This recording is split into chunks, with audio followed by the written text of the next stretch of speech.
Bismillahirrahmanirrahim. Alhamdulillah awak dhewe masih diberi nikmat. Mugi-mugi saged ngaji manfaat barokah fiddini wa dunya wal akhirah.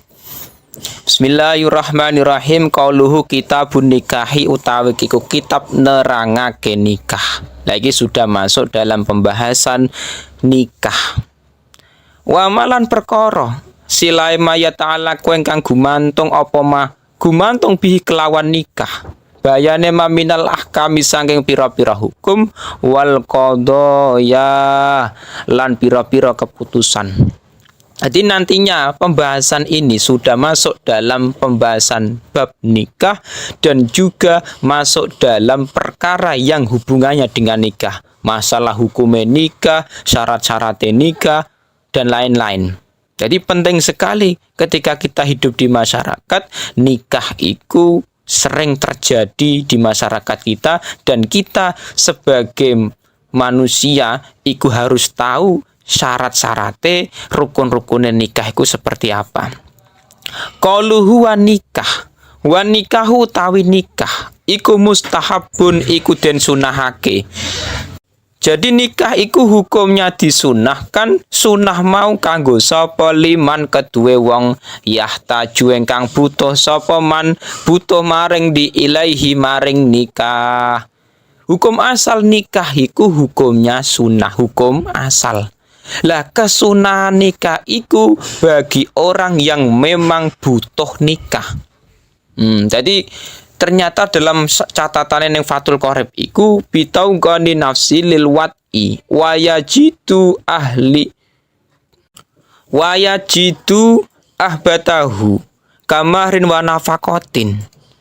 Jadi ketika nantinya seseorang iku memang butuh nikah, kepengen nikah, sedangkan dia punya biaya untuk nikah, contohnya mahar dan nafkah istri, maka hukum nikah hukumnya menjadi sunnah, itu hukum asal. Tapi nantinya ketika tidak punya biaya gimana? Fa'in faqata lahiba falam yustahab lahu an nikah. Ketika memang nantinya kok tidak punya biaya, ya tidak disunahkan nikah. Jadi hukum asal nikah sunnah. Hukum itu akan berubah tergantung keadaan kita. Bisa hukum nikah itu berubah menjadi wajib, bisa. Kalau memang sudah khawatir nanti nggak nikah terjadi zina, nanti nggak nikah malah terjadi perkara yang diharamkan Allah, dan sedangkan dia punya biaya, wajib nikah. Tapi nek iki bahasannya belum sampai ke taraf khawatir zina, belum, cuman seneng kepengen nikah. Kepengen nikah sudah ada biaya, hukumnya sunnah. Tapi nantinya itu akan berubah hukum menjadi haram, makruh dan lain-lain tergantung kondisi kita. Lah nikah itu kebolehan menikah itu berapa orang? Nah ternyata dibahas juga dalam kitab iki. Wa yajuzulan wenang kanggone sapa lil khurri kedue wong merdeka. Apa sing wenang apa sing diolehno? Ayajma apa yen to ngumpulake sapa khur ngumpulno baina arba'i haraira ing dalem antarane papat pira-pira wong wadon merdeka. Jadi seorang yang merdeka iku diperbolehkan menikahi lebih dari satu, maksimal 4 perempuan merdeka. Jadi kita sebagai orang merdeka iku boleh nikah sampai 4 istri, tapi 4 istri yang merdeka. Lah ketika nantinya 4 istri iku terpenuhi, iku memang ada syarat-syaratnya. Jadi bahasan di Indonesia namanya poligami. Jadi nek poligami iku istri lebih dari 1 boleh, tapi maksimal 4. Setelah iku ketika nantinya sudah terpenuhi syarat-syaratnya monggo. Tapi syaratnya yang repot iku ada nafkah, ada biaya untuk mencukupi istrinya mau. Juga harus adil, lagi repotnya. Terkadang kita terbawa oleh nafsu, nikah istri 2, 3, 4 ketoy enak. Tapi kita juga harus tahu tanggung jawab seorang laki-laki iku bisa menanggung nafkah biaya hidup seorang istri. Jadi mendingan satu tapi bisa mencukupi dan setia, bisa dibawa sampai ke surga, daripada 2, 3, 4 tapi ditelantarkan. Nah, itu repot. Mulane jadilah seorang laki-laki yang bisa bertanggung jawab, menafkahi, membiayai istri, meskipun toh satu. Tapi nek sampean memang mampu 2, 3, 4 sesuai dengan syarat-syarat, monggo. Tapi nek nggak mampu, mending satu aja.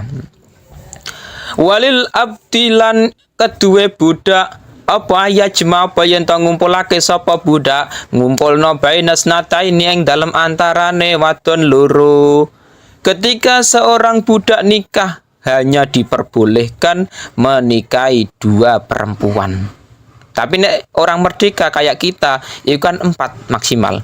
Tapi permasalahan kita di Indonesia sudah tidak ada budak, mayoritas sudah merdeka, mayoritas sudah tidak statusnya budak lagi. Jadi di Indonesia memang mayoritas merdeka dan pembantu itu bukan budak.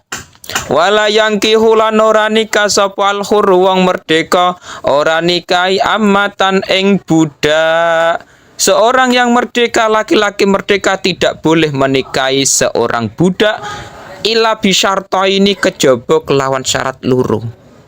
Jadi ketika nantinya seorang yang merdeka iku tidak boleh menikahi budak hukum asal. Nah, tetapi kebolehan iku dengan 2 syarat. Nek 2 syarat ini terpenuhi, monggo silakan. Tapi iki budaknya orang lain. Jadi di dalam syara iku aili goirihi.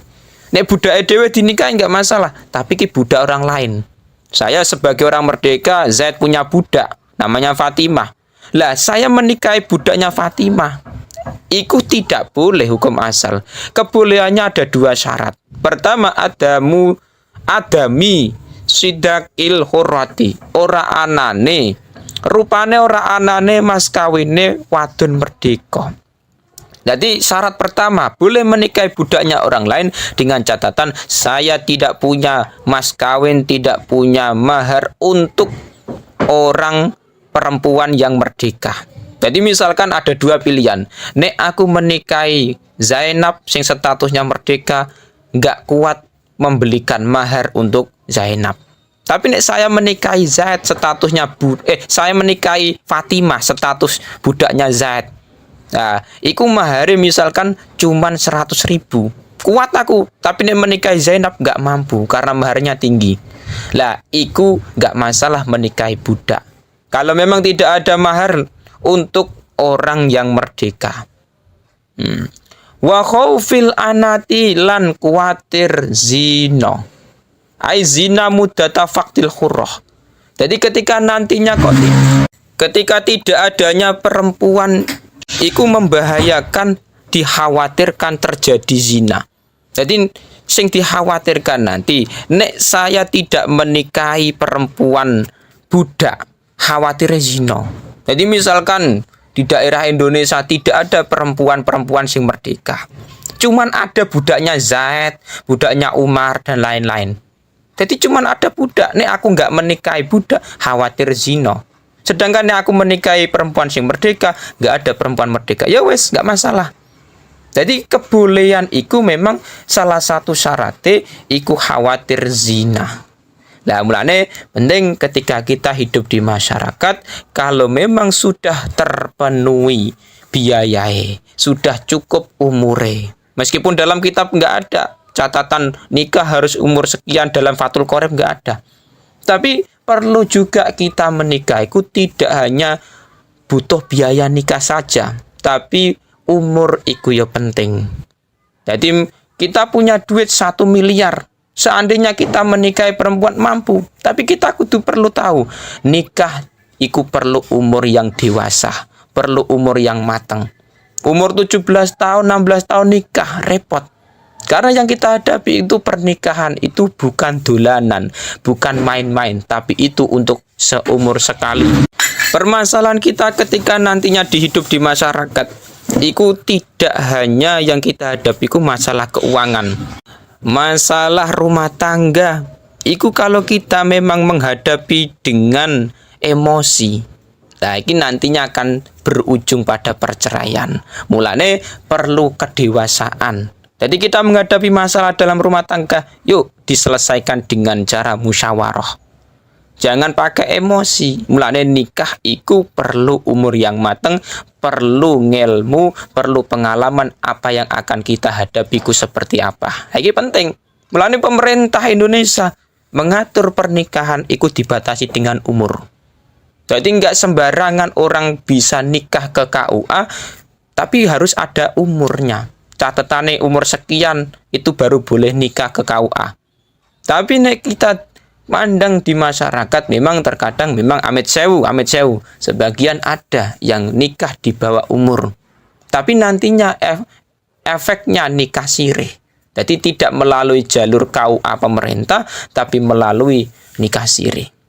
Nah, itu nanti permasalahannya tidak ada buku nikah. Nah, mulanya pesanku sewaktu saat ketika kita sudah saatnya menikah, perlu biaya, perlu mahar, perlu nafkah nantinya.